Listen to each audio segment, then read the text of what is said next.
벌써 절반을 넘어서 K리그 23라운드로 진행되고 있는 현재 울산과 서울의 1위 탈환대 선두권 추격의 경기 프리뷰해보는 시간을 갖도록 할 텐데, 지금 현재 울산과 서울이 2위와 3위를 달리고 있지만 현재 분위기는 약간 상반돼요. 울산의 경우에는 지금 2위를 달리고 있는데 최근 12경기 8승 3무로 어찌됐든 무패 행진을 달려나가고 있다. 다만 아쉬운 게 있다면은 상주에게 승점 1점에 그치고 말았다는 거. 승점 석점을 확보할 수 있었는데 마지막에 페널티킥을 내주면서 아쉽게 승점 1점에 그치고 말았다는 게 조금은 아쉽지만 아직까지는 우승 다툼을 할 여지는 충분히 있다는 거. 대신에 서울의 경우, 서울이 지금 7월달 들어서 제주에게 충격패 당한 거, 전북과의 선두 다툼에서 밀리면서 4경기에서 1승밖에 거두지 못하고 있다는 게 약간은 좀 아쉬운 부분이에요. 서울이 약간 처져 있어요. 이런 상황에서 두 팀이 맞붙게 되는데 일단 양 팀의 주요 선수부터 좀 짚고 넘어가도록 하겠습니다. 자, 먼저 주니오, 김보경, 믹스 이 3명은 고정으로 이렇게 해놓았고, 수비수 강민수에다가 교체 선수로 주로 나서고 있는 황일수 선수를 제가 이번에 넣어봤습니다.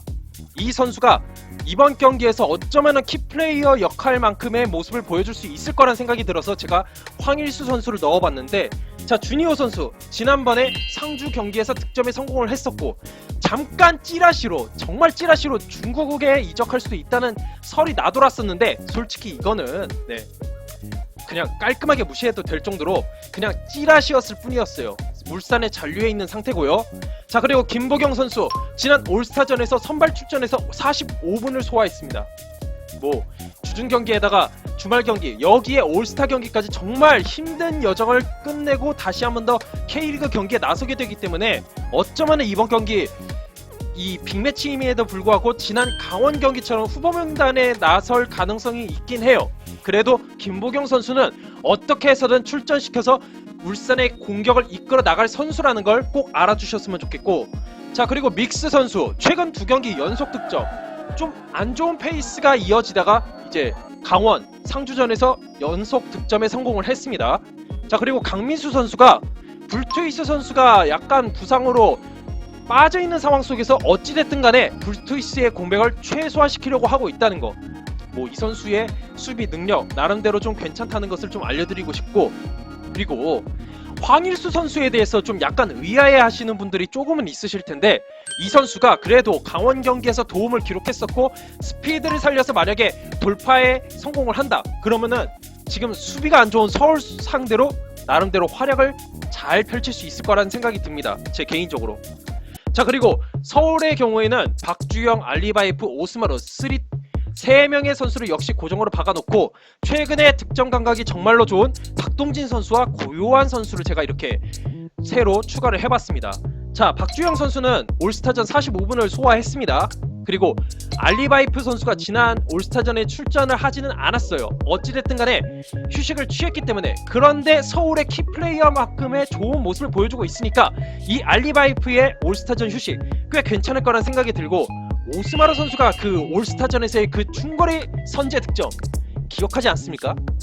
어찌됐든 최근 K리그 경기에서는 득점이 약간은 좀 저조한 상황이긴 하지만 이 오스마르 선수의 한방은 여전히 기대할 수 있다는 거.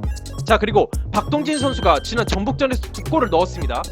지난 경기에서 뭐 득점 감각을 좀 더 다 끌어올리면서 박동진 선수에 대한 기대감을 좀 더 기대해볼 수 있을 것 같다는 생각이 들고, 고요한 선수도 지난 제주전에서 비록 패배했다고는 하지만 어찌됐든 2골을 넣었다는 거, 팀의 주장으로서의 역할을 잘 펼칠 수 있을 거라는 생각이 듭니다.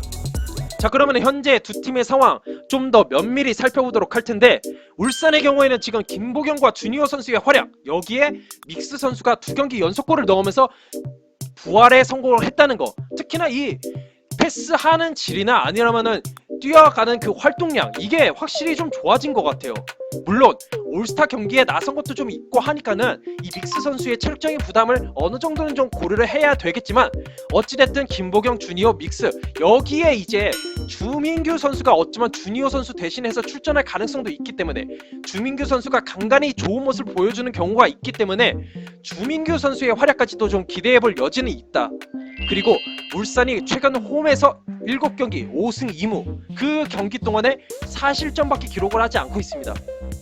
그 성남과의 경기에서 충격패를 당한 이후에는 홈 무패 행진을 달려나가고 있다. 어찌됐든 울산이 홈에서는 정말로 좋은 모습을 보여주고 있다는 것을 울산에게 있어서 정말로 큰 이점이 될 수는 있을 거예요. 대신에 올스타 경기에서 박주호, 윤영선, 김보경, 믹스 이 네 선수가 올스타전에 차출이 되었었다. 정말 많은 선수가 차출이 되었었고 거기에 24일 상주 경기, 특히나 김보경, 믹스 이 두 선수는 상주 경기뿐만 아니라 이제 강원 경기 아니라면 다른 경기에서도 풀타임만큼 소화를 하거나 아니라면은 올스타 경기에서도 45분이나 소화를 했습니다. 김보경 선수는 강원 경기에서 후반 교체 출전을 했다고는 하지만은 어찌됐든 김보경 선수나 믹스 선수의 이 체력적인 변수 약간은 좀 고려를 해봐야 될 것 같고, 그리고 최근에 울산의 홈 경기에서 계속 실점이 나오고 있다. 특히 상주 경기에서 좀 마지막 집중력 그 핸드볼 좀 아쉬운 것도 있습니다. 그리고 그 전에 인천 경기 비록 클린시트로 끝났다고는 하지만은 그 경기에서도 인천의 그 골 결정만만 아니었으면은 그 경기도 솔직히 실점했었어요. 그만큼 울산의 수비력이 완전 단단하진 않다는 거 명심하시면 될 것 같고, 그리고 서울의 경우에는 페시지 선수가 발가락 골절로 지금 경기에 나설 수 없는 상황임에도 불구하고 어찌됐든 득점력이 좋다는 사실, 특히나 지금 9경기 연속 멀티 득점을 하면서 득점력을 확실히 끌어올린 상황이에요. 그리고 무엇보다도 이 경기마다 득점 선수가 다르다는 거, 꼭 한 선수에게 집중되는 것이 아니라 다양한 선수, 다양한 루트로 이렇게 공격으로 득점에 성공을 하고 있다는 것은 서울에게 있어서 가장 큰 장점이라고 볼 수 있습니다. 대신에 7월에만 17점이에요. 지금 비록 클린시트 한 번이 있다고는 하지만은 그래도 한 번 실점했다, 아차 하는 순간 대량 실점으로 이어질 수 있다는 사실, 이게 정말 큰 불안 요소로 작용할 것 같고, 거기다가 전북과 울산 상대로 올 시즌에 1무 3패예요. 이 선두권 경쟁을 하는 팀들을 상대로 이렇게 밀린다는 거, 특히나 이번 경기 울산 원정이지 않습니까? 홈에서 강한 울산이기 때문에 이거 서울에게 있어서는 너무 큰 리스크라는 생각이 들어요. 자, 이 상황에서 이 경기에 정말 중요한 키플레이어 제가 나름대로 선정을 해보자면은 이번 경기 울산은 역시 믹스, 그리고 서울에서는 박동진 선수를 제가 한번 꼽아봤습니다. 자, 믹스 선수는 지금 5골 2도움 21게임 출전했고 최근에 재계약 성공한 그 필을 받아가지고 2경기 연속골, 거기에다가 최근 들어서 정말 경기력이 살아났습니다. 아까도 얘기했다시피 패스의 질이나 아니라면 활동량, 페널티 박스, 상대 페널티 박스 안에서의 그 집중력이 확실히 살아 있습니다. 자, 여기에다가 그렇기 때문에 김보경 선수와 함께 공격을 지휘해 나가는 그런 역할을 충분히 잘 해낼 수 있다. 대신에 아까도 얘기했다시피 올스타전, 상주전, 거기에다가 강원전까지 선발 혹은 45분 이상 경기를 소화했기 때문에 이 체력적인 여건을 좀 고려를 해봐야 돼요. 믹스 선수가 체력이 좀 딸리는 경우에는 패스 성공률이나 아니라면은 뭔가 좀 활동량이 좀 처지는 느낌이 들기 때문에 이 체력적인 여건이 잘 받쳐준다, 믹스 선수가 활발하게 활동한다, 울산이 다시 한 번 더 서울을 제칠 가능성이 있다. 그래서 제가 이번에 믹스 선수를 키플레이어로 한번 선정을 해봤고, 서울의 박동진 선수 최근에 19게임 출전해서 5골 3도움, 근데 이 5골 중에서 최근 5경기에서 4골을 넣었다는 사실, 박동진 선수의 득점력이 확실히 물이 올랐습니다. 이 페시치의 공격을 정말 잘 메워주고 있는 선수예요. 그렇기 때문에 이 선수의 한방 기대해볼 수 있고, 이 선수 한방의 여지에 따라서 서울에게도 어느 정도는 승점을 확보할 여건이 생길 수도 있다. 그리고 박주영 알리바이프에게 슈팅을 때릴 공간을 만들어줄 수 있는 여건이 만들어질 수 있다는 사실 꼭 알아두시면 될 것 같습니다. 자, 그렇다면 현재 두 팀의 상대 전적이 어떻냐? 최근 10경기 3승 5무 2패로 울산이 조금 우세한데, 근데 이것만 따지면 안 되죠. 역시나 홈에서 3연승을 기록하고 있습니다. 홈에서 울산이 정말로 강한 모습, 이거는 정말 무시할 수 없습니다. 자, 그렇다면은 제 나름대로의 이 경기 전개가 어떻게 될지 한번 예상을 해보자면은, 자, 공격 때는 화끈하게, 쉴 때는 확실하게, 마치 그 강원 경기 정말 몰아붙일 때는 양팀이 정말 엄청 몰아붙이는데 소강 상태일 때는 약간 페이스 조절하는 그런 경기가 좀 예상이 될 것 같은데, 이 경기에서 서울의 수비가 여전히 불안하다. 그러니까 선제 실점을 할 가능성이 충분히 있을 거란 생각이 드는데, 대신에 체력적인 면에서 이 주중 경기에 올스타 차출이 많은 울산의 경우 좀 지치는 모습이 보일 수도 있다. 그렇기 때문에 역시 서울이 후반전에 반격할 가능성이 충분히 있을 거란 생각이 듭니다. 이런 상황에서 새롭게 울산에 다시 컴백을 한 김승규 선수, 아니라면은 김승규 선수가 출전을 할 수 없다면은 제3 골키퍼가 활약을 해줄지, 이것이 정말로 중요하다. 이번 경기에서는 울산의 골키퍼 누구냐에 따라서, 그리고 어떤 모습을 보여주느냐가 정말로 중요할 거라는 생각이 듭니다.